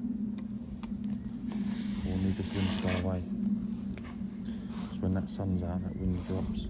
As soon as them clouds are up, it just stays up. It's annoying.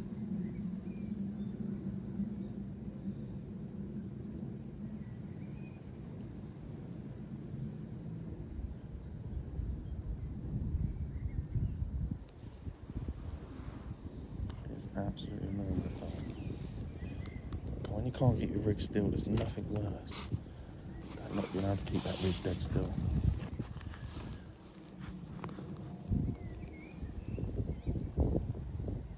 Sorry guys, I got sunburned on Fox Surf yesterday.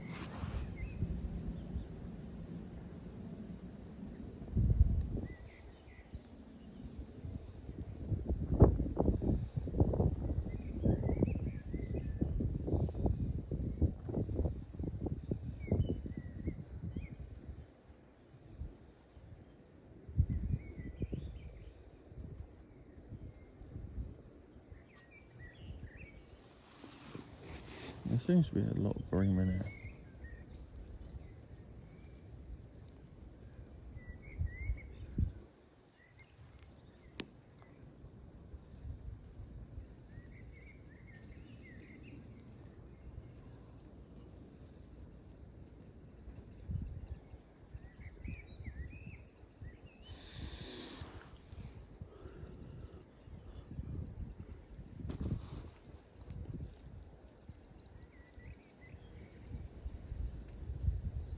Seems to be a lot of bream in here, but they're a lot really finicky. And they don't like having a rig moved around all the time. That's for sure. I like that bait dead still. I've noticed they like a tiny little bit of a ripple, not a lot. Well, a tiny little bit of wind.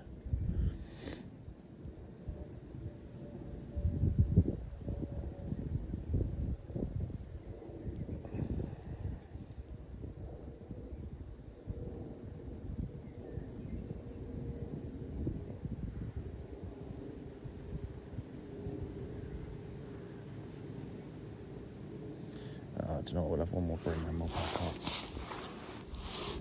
I can't control this pole, the wind. I've already packed the rod away.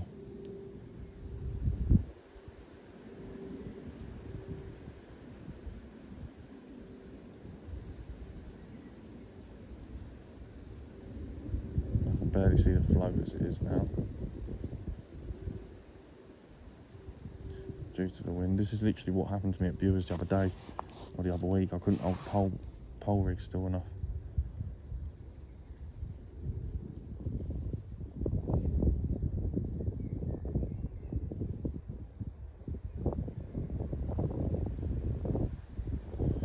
I got so bad I ended up putting on a 1.5 gram float on a 5-foot lake.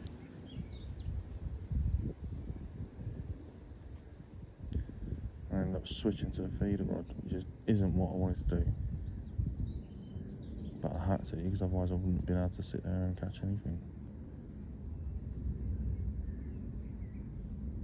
But let's catch one more bream. One more bream. One more bream.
I think my dream of having another bream might be fading.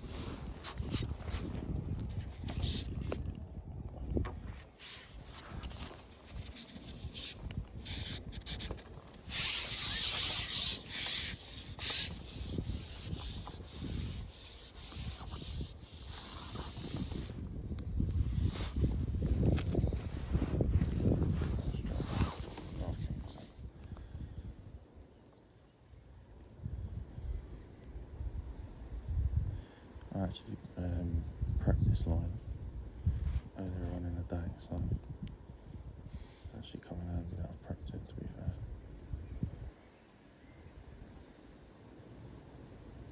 I'm not expecting to bite instantly, but quickly would be nice. Oh, that's damn hard. It's actually easier holding it and folding up because it's heavier. It takes a lot more of the wind to pull it.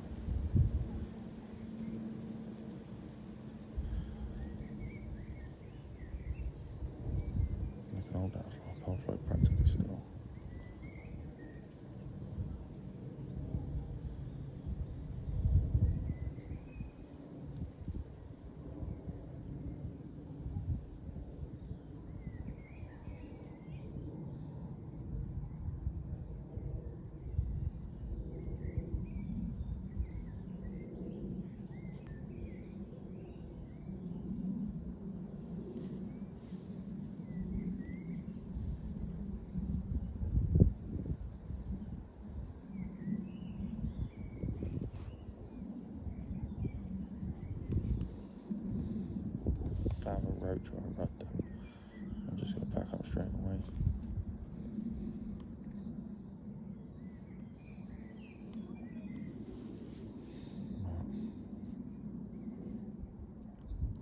I do want Bream badly.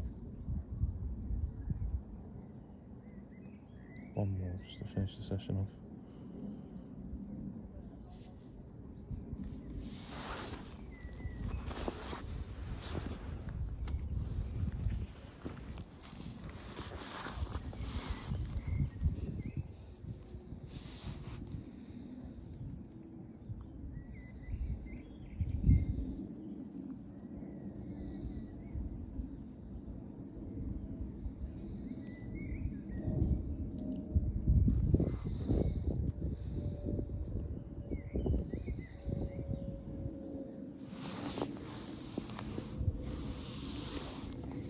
I think I fed directly along with that swing there, because feeding directly along with him. Well, I say him, but the guy that was sitting there.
One last attempt.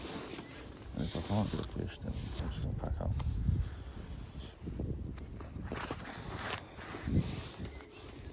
A quick drink.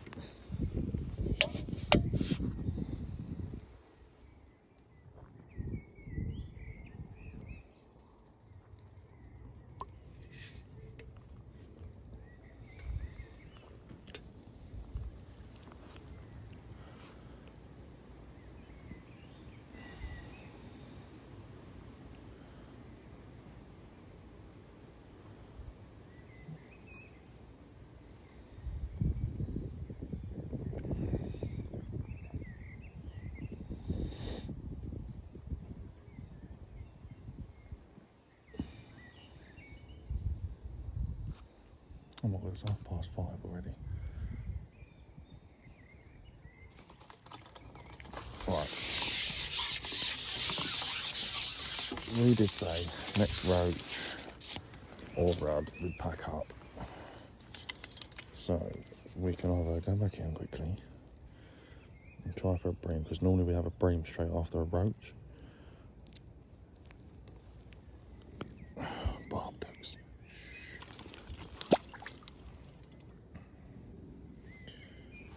Right.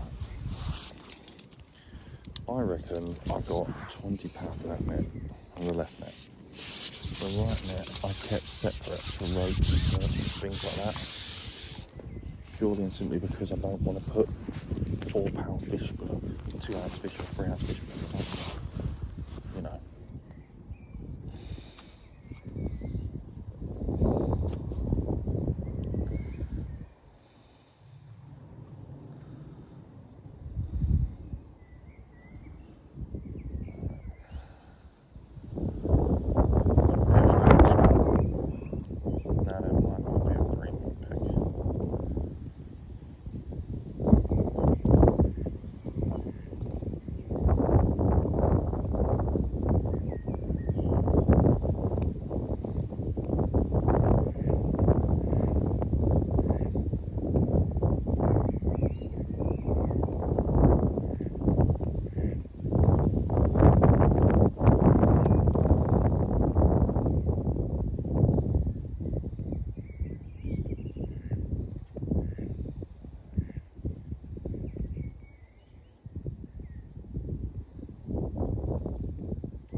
Brimicus.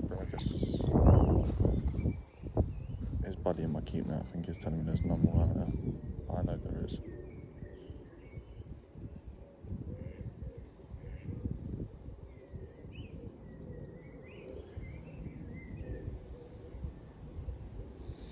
It's that cold, I've actually lost feeling in my right hand.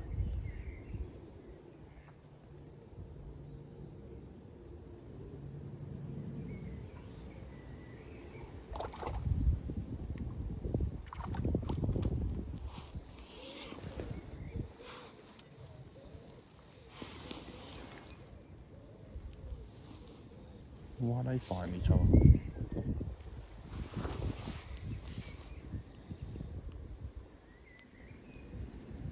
I know there's a bream in there that's very angry because he was angry in the net earlier on today.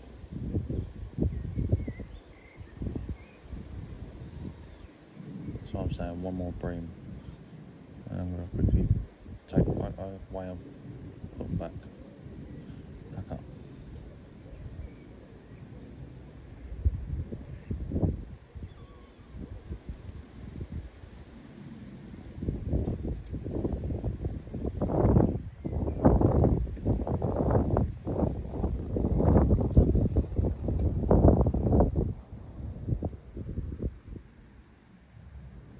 Bream are the last thing you want out of the water too long as well.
Stocked full of bream, lots of them,